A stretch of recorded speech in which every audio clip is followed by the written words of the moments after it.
श्री परमात्मने नमः। अथ अष्टादशोऽध्यायः।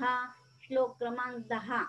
न द्वेष्ट कुशलं कर्म, न द्वेष्ट कुशलं कर्म, न द्वेष्ट कुशलं कर्म, कुशलेनानुषज्यते, कुशलेनानुषज्यते, कुशलेनानुषज्यते। न द्वेष्टं कुशलं कर्म, कुशलेनानुषज्यते, न द्वेष्टं कुशलं कर्म, कुशलेनानुषज्यते, न द्वेष्टं कुशलं कर्म, कुशलेनानुषज्यते।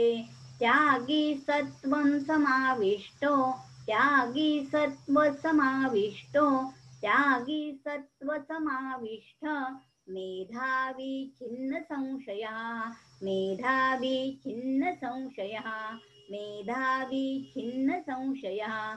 त्यागी सत्वसमाविष्ट, मेधावी छिन्न संशयः, त्यागी सत्वसमाविष्ट, मेधावी छिन्न संशयः, त्यागी सत्वसमाविष्ट, मेधावी छिन्न संशयः। न द्वेष्टि अकुशलं कर्म, कुशलेन अनुषज्यते, त्यागी सत्वसमाविष्ट, मेधावी छिन्न संशयः।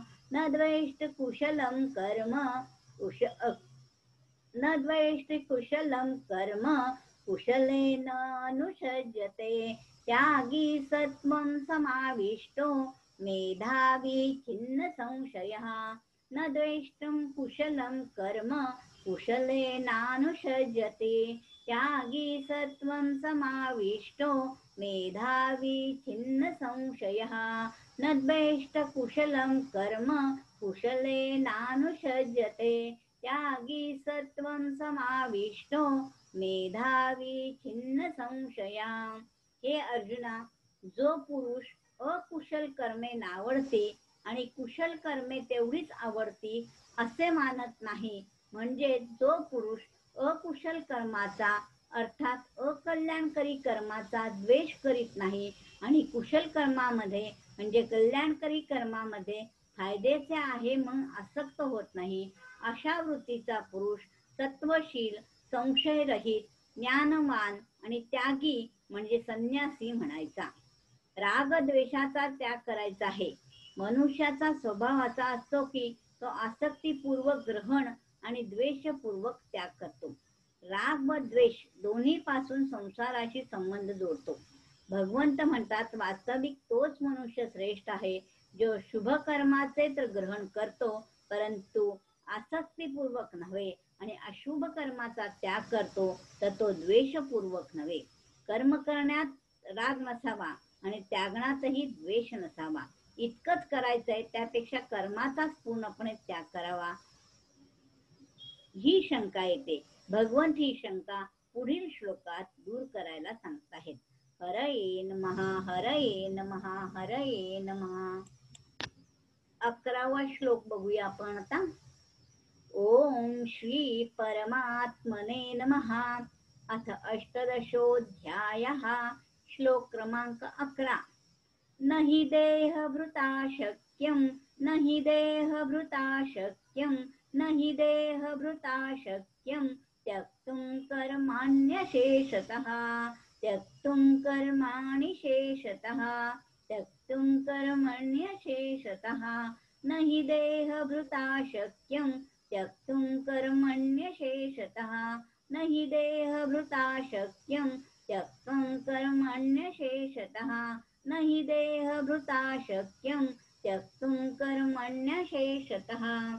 यस्तु कर्मफलत्यागी, यस्तु कर्मफलत्यागी, यस्तु कर्मफलत्यागी, सत्यागीद्भिधीयते, सत्यागीद्भिधीयते, सत्यागीद्भिधीयते. यस्तु कर्मफलत्यागी सत्यागीत्यभिधीयते, यस्तु कर्मफलत्यागी सत्यागीद्भिधीयते, यस्तु कर्मफलत्यागी सत्यागीद्भिधीयते.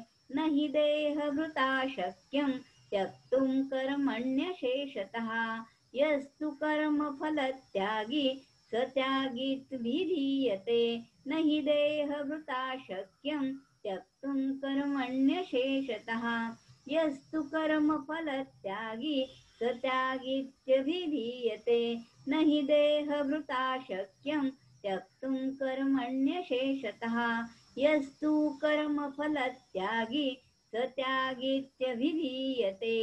देहधारीना कर्मे पूर्णपणे त्यागणे अशक्य आहे. जे फलाची इच्छा त्यागतील त्यांनाच कर्मयोगी म्हणायचे. जो पुरुष देहधारी आहे त्याचेकडून संपूर्ण कर्माचा त्याग होणं शक्य नाही. म्हणून जो कर्मफलांची अपेक्षा ठेवत नाही तोच त्यागी म्हटला पाहिजे. श्रीकृष्णांच्या मते जो आपण पाहतो तो केवळ देह नव्हे, प्रकृतीपासून उत्पन्न झालेले सत्व, रज आणि तम हे 3 गुण जीवात्म्याला शरीरात बद्ध करीत असतात. जोपर्यंत हे 3 गुण शिल्लक आहेत तोपर्यंत जीवधारी जिवंत असतो. जोपर्यंत देहाचे कारण अस्तित्वात आहे तोपर्यंत ते परिवर्तित होत राहील.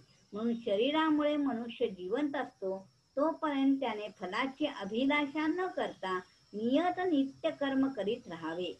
हा श्लोक कर्मयोगाच्या दृष्टीने महत्वाचा आहे. कर्मयोगात कर्मफलाच्या इच्छेचा त्याग असतो आणि ज्ञानयोगात कर्तृत्वाभिमानाचा त्याग असतो. फलेच्छेचा त्याग केल्याने साधक सुखी अथवा दुःखी होणार नाही. बाह्य त्याग हा वास्तविक त्याग नव्हे तर अंतःकरणातील त्याग हवा. कामना, ममता, आसक्ती याच बांधणाऱ्या आहेत.